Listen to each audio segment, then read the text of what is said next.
Hello everyone, I am Dr. Neelu Prasad, director Aastha lock hospital and Aastha IVF. आज हम बात करेंगे कि बायलेटरल ओवेरियन सिस्ट क्या है, क्यों होता है, क्या उसका इलाज है।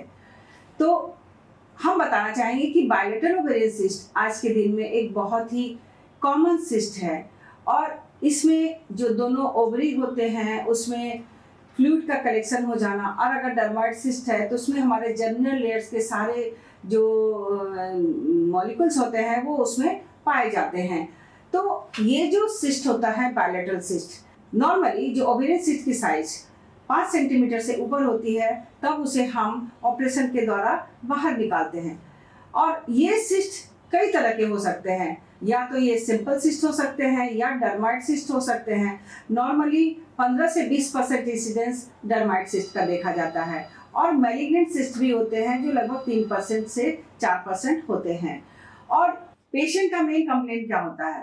पेशेंट का कंप्लेन होता है पेन, ब्लॉटिंग, इरेगुलर मेंस्ट्रुएशन, और अगर फर्टिलिटी एज ग्रुप में है तो इनफर्टिलिटी, या तो प्राइमरी और या सेकेंडरी इनफर्टिलिटी।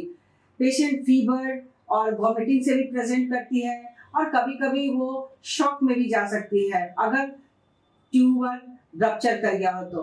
कभी कभी प्रेशर इफेक्ट होता है उसके बॉबल पर एंड ब्लैडर पर।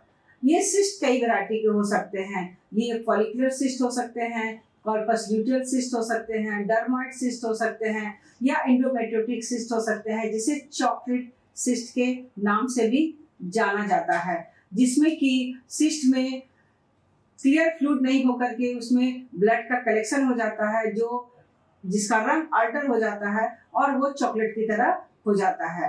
और ये जो सिस्ट है उसके क्या कारण हो सकते हैं? इसका जो मोस्ट इम्पोर्टेंट कारण देखा जाता है वो है सीवियर पेल्विक इन्फेक्शन, या इंडोमेट्रियोसिस नाम की जो एक बीमारी होती है, जो वो ट्यूब को, ओवरी को और यूट्रस को वो हर जगह अफेक्ट करती है।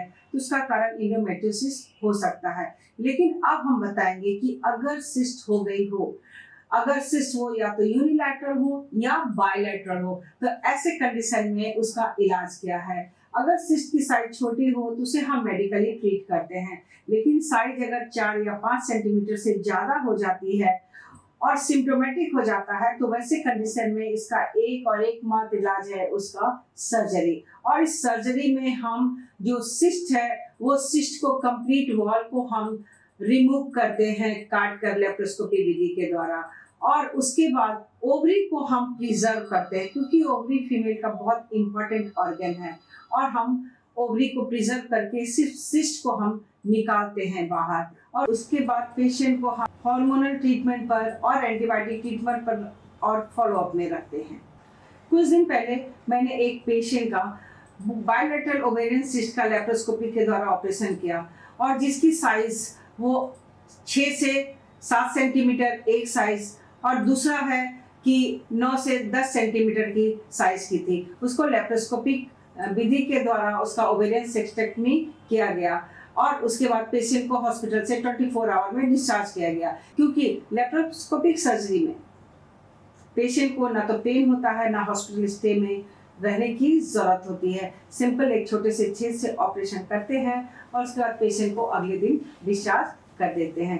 तो अभी उस पेशेंट का ऑपरेशन करके उसे डिस्चार्ज किया गया है, और पेशेंट बिल्कुल ही फिट है, और उसे स्टिच कटने के लिए जो हम लोग स्टेपलर पिन डालते हैं उसे 8वें दिन में उसका स्टिच को रिमूव किया जाएगा। उसके बाद पेशेंट को फॉलोअप में रखेंगे, क्योंकि पेशेंट का कंप्लेन है उसका इनफर्टिलिटी।